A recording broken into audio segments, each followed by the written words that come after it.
ನಮಸ್ತೆ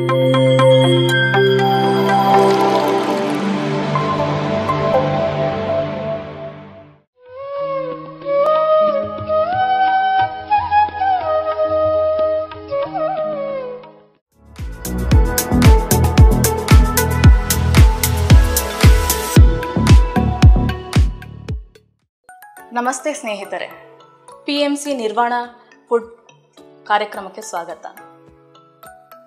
ಮೊದಲಿಗೆ ಬ್ರಹ್ಮರ್ಷಿ ಪಿತಾಮಹ ಪತ್ರಿಜಿ ಅವರನ್ನು ನೆನೆಯುತ್ತಾ ಈ ಕಾರ್ಯಕ್ರಮವನ್ನು ಪ್ರಾರಂಭಿಸೋಣ. ನನ್ನ ಹೆಸರು ವೈಷ್ಣವಿ, ಬೆಂಗಳೂರು ನಿವಾಸಿ. ಇಂದು ಸಾತ್ವಿಕ ಫುಡ್ ನಿರ್ವಾಣ ಫುಡ್ಡಲ್ಲಿ ನಾನು ಹಲಸಿನ ಹಣ್ಣಿನ ಪಾಯಸವನ್ನು ಹೇಗೆ ಮಾಡೋದು ಅಂತ ತಿಳಿಸ್ಕೊಡ್ತಾ ಇದ್ದೀನಿ. ಬನ್ನಿ ನೋಡೋಣ. ಬೇಕಾಗಿರುವ ಪದಾರ್ಥಗಳನ್ನು ಈಗ ನೋಡೋಣ ಬನ್ನಿ. ಹಲಸಿನ ಹಣ್ಣು, ನಾನು ಇದನ್ನು ಬೀಜ ತೆಗೆದು ಬಿಡಿಸಿಟ್ಕೊಂಡಿದ್ದೀನಿ.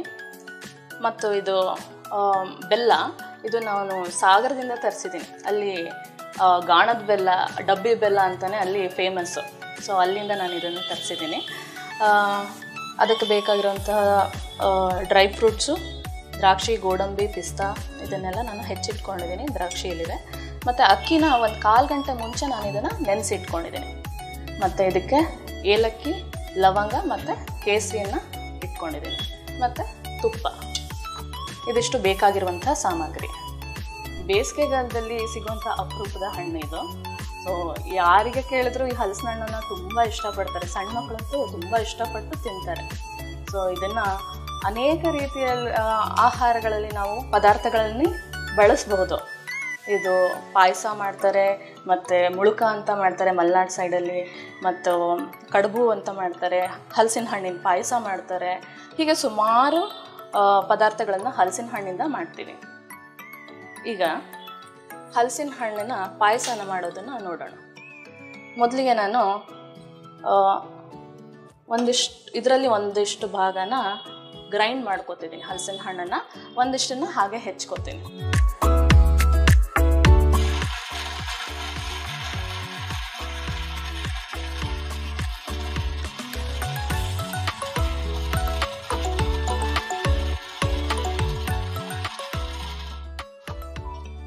ಚೆನ್ನಾಗಿ ನುಣ್ಣಗಾಗಬೇಕು. ಇನ್ನೊಂಚೂರು ಗ್ರೈಂಡ್ ಮಾಡ್ತೀನಿ.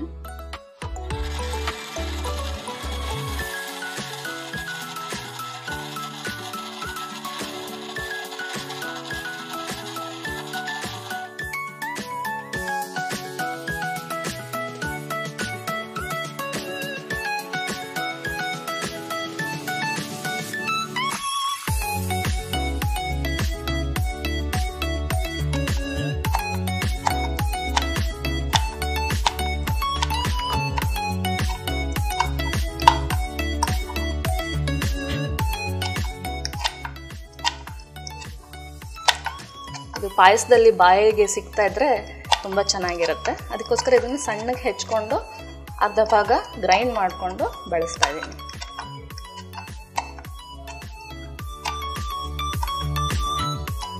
ಇದರಲ್ಲಿ ಒಳ್ಳೆ ವಿಟಮಿನ್ಸ್ ಇದೆ. ಹಸಿದು ಹಲಸು ಅಂತಲೇ ಹೇಳ್ತಾರೆ. ಯಾರು ಹಸುವೆ ತುಂಬ ಇದ್ದಾಗ ಫಸ್ಟ್ ಹಲಸಿನ ಹಣ್ಣು ತಿನ್ನಬೇಕು ಅಂತಾರೆ.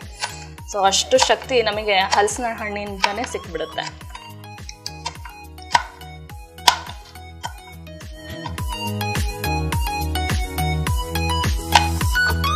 ಗ್ರೈಂಡ್ ಮಾಡಿ ಈಗ ಇಟ್ಕೊಂಡಿದ್ದೀನಿ. ಇದಕ್ಕೆ ನಾನು ಕಾಯಿ ಸೇರಿಸೋದನ್ನು ಮರೆತುಬಿಟ್ಟಿದ್ದೆ. ಇಂಗ್ರೀಡಿಯೆಂಟ್ಸಲ್ಲಿ ಕೊಬ್ಬರಿ ತುರಿನೂ ಹಾಕಬೇಕು. ನಾನೀಗ ಮಿಕ್ಸಿಗೆ ನೆನೆಸಿಟ್ಟಿರುವಂತಹ ಅಕ್ಕಿಯನ್ನು ಇದಕ್ಕೆ ಸೇರಿಸ್ತಾ ಇದ್ದೀನಿ. ಗ್ರೈಂಡ್ ಮಾಡ್ಕೋತೀನಿ. ಇದ್ರ ಜೊತೆಗೇ ಕೊಬ್ಬರಿ ಕೂಡ ಗ್ರೈಂಡ್ ಮಾಡ್ಕೋತೀನಿ.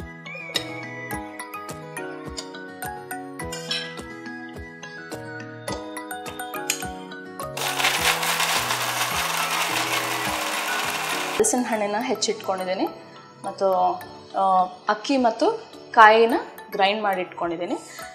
ಸ್ವಲ್ಪ ಹಲಸಿನ ಹಣ್ಣಿನ ಗ್ರೈಂಡ್ ಮಾಡಿ ಇಟ್ಕೊಂಡಿದ್ದೀನಿ. ಇವೆಲ್ಲವೂ ಬೇಕಾಗಿರುವಂಥ ಸಾಮಗ್ರಿಗಳು.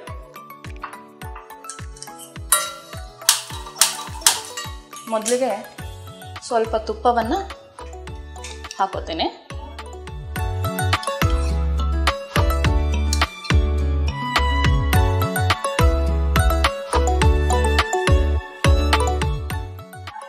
ಹೆಚ್ಚಿಟ್ಕೊಂಡಿರುವಂತಹ ಹಲಸಿನ ಹಣ್ಣನ್ನು ತುಪ್ಪಕ್ಕೆ ಹಾಕ್ತಿದ್ದೇನೆ.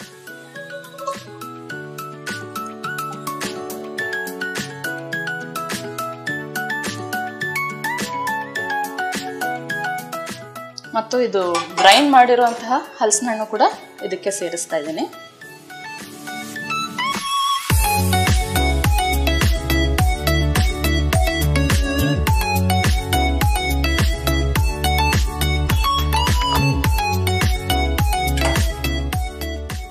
ಇದನ್ನ ಹಾಗೆ ತುಪ್ಪದಲ್ಲಿ ಒಂಚೂರು ಚೆನ್ನಾಗಿ ಹುರ್ಕೋಬೇಕು.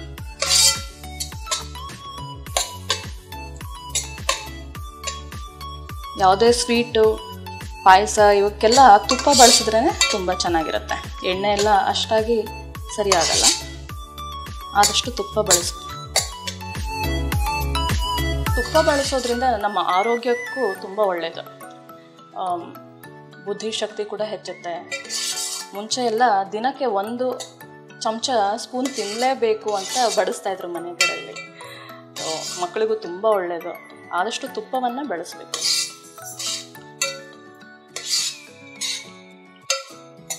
ಈ ಥರ ಚೆನ್ನಾಗಿ ಹುರ್ಕೋಬೇಕು.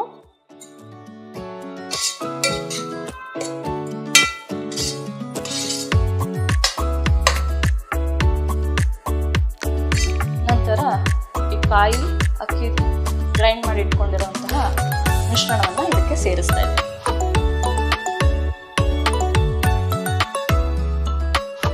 ಇದಕ್ಕೆ ಸ್ವಲ್ಪ ನೀರು ಸೇರಿಸ್ತಾ ಇದ್ದೀನಿ.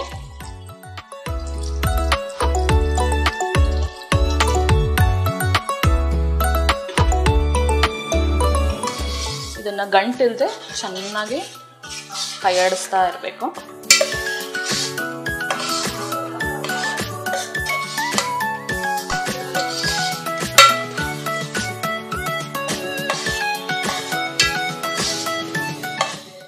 ಇದು ಥಿಕ್ನೆಸ್ ನೋಡಿಕೊಂಡು ನೀವು ನೀರನ್ನ ಮಿಕ್ಸ್ ಮಾಡ್ಕೊಳ್ಳಿ.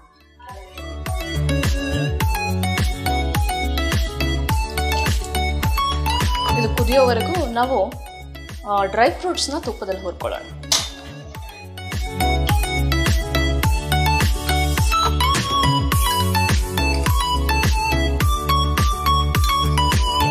ತುಪ್ಪದಲ್ಲಿ ಈ ಡ್ರೈ ಫ್ರೂಟ್ಸ್ನೆಲ್ಲ ಹುರ್ಕೋತಾ ಇದ್ದೀನಿ.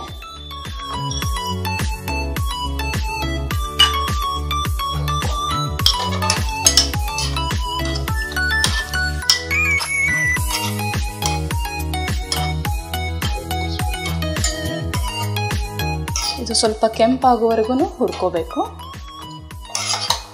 ಇದರಲ್ಲಿ ಗೋಡಂಬಿ, ಪಿಸ್ತಾ ಮತ್ತು ಬಾದಾಮಿನ ಹಾಕಿದ್ದೀನಿ. ಒಳ್ಳೆ ಶಕ್ತಿ ಕೊಡುತ್ತೆ.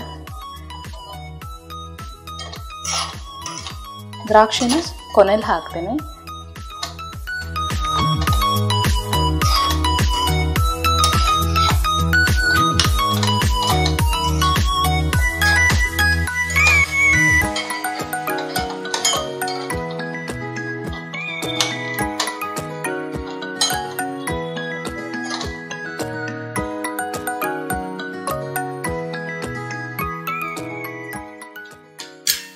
ಒಣ ದ್ರಾಕ್ಷಿ ಹಾಕಿ ನಾನು ಸ್ಟವ್ ಆಫ್ ಮಾಡಿಬಿಡ್ತೀನಿ. ಇದು ಅದೇ ಬಿಸಿಗೆ ಸ್ವಲ್ಪ ಹುರಿದ್ರೆ ಸಾಕು.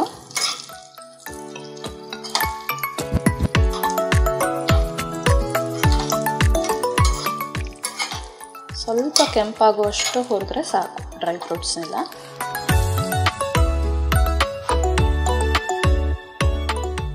ಈಗ ಒಂದು 10 ನಿಮಿಷ ಚೆನ್ನಾಗಿ ಕುದೀತಾ ಇದೆ.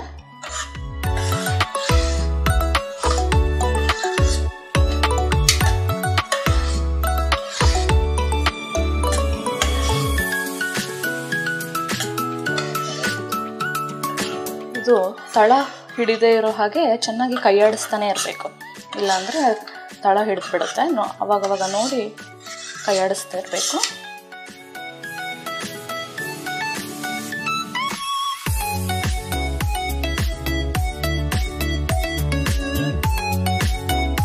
ಚೆನ್ನಾಗಿ ಕುದೀತಾ ಇದೆ.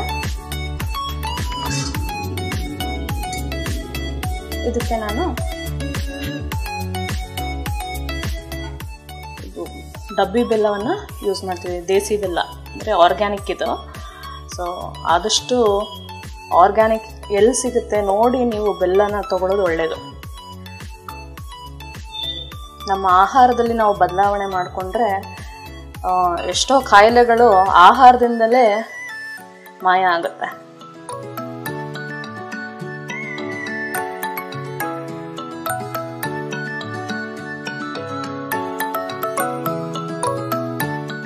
ಅದು ಸ್ವಲ್ಪ ನೀರಾಗಿರುತ್ತೆ, ಜೋನಿ ಬೆಲ್ಲ ಅಂತ ಸಿಗುತ್ತೆ. ಅದರ ನೆಕ್ಸ್ಟ್ ಸ್ಟೆಪ್ಪು ಇದು.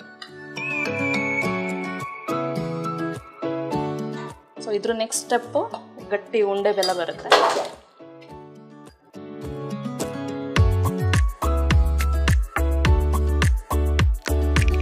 ಈಗ ಒಳ್ಳೆ ಹಲಸಿನ ಹಣ್ಣಿನ ಪರಿಮಳ ಚೆನ್ನಾಗಿ ಬರ್ತಾ ಇದೆ.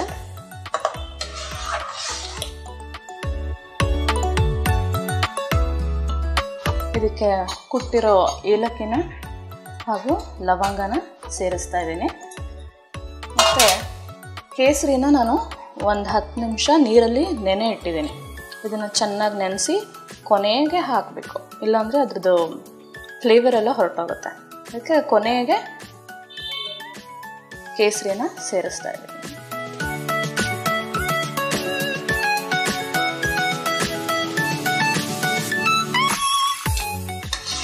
ಚೆನ್ನಾಗಿ ಕೈಯಾಡಿಸ್ಬೇಕು.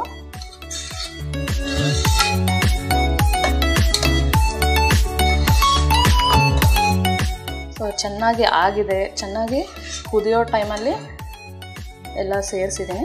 ಈಗ ಡ್ರೈ ಫ್ರೂಟ್ಸ್ನ ಆಗಿದೆ ಅಂದಮೇಲೆ ಇದನ್ನು ಸೇರಿಸ್ತೀನಿ, ಯಾಕಂದರೆ ಕೊನೆಗೆ ಇದು ಕ್ರಿಸ್ಪಿ ಹಾಗೆ ಉಳಿದಿರುತ್ತೆ.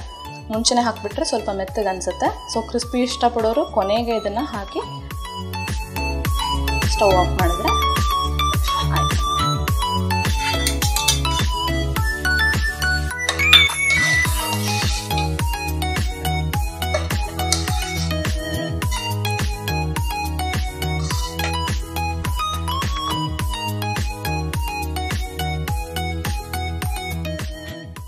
ನೋಡಿ ಫ್ರೆಂಡ್ಸ್, ಹಲಸಿನ ಹಣ್ಣಿನ ಪಾಯಸ ರೆಡಿಯಾಗಿದೆ.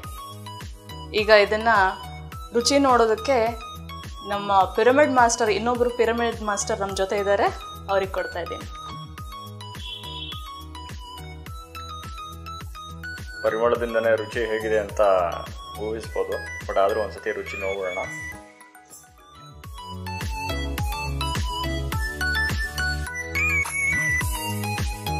ತುಂಬ ಚೆನ್ನಾಗಿದೆ. ಬೆಲ್ಲ ಹಾಕಿ ಮಾಡಿರೋದು ಅದ್ಭುತವಾಗಿದೆ. ಆ್ಯಂಡ್ ಇದು ಹಲಸಿನ ಪಲ್ಪ್ ಏನಿದೆ ಅದು ಫ್ಲೇವರು ತುಂಬ ಚೆನ್ನಾಗಿ ಕೊಡ್ತಾ ಇದೆ.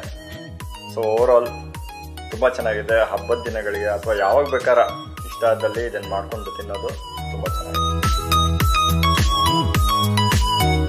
ನೋಡಿದ್ರಲ್ಲ ಸ್ನೇಹಿತರೆ, ಒಂದು ಹಣ್ಣಿನಿಂದ ಹೇಗೆ ಪಾಯಸವನ್ನು ಮಾಡ್ಬೋದು ಅಂತ.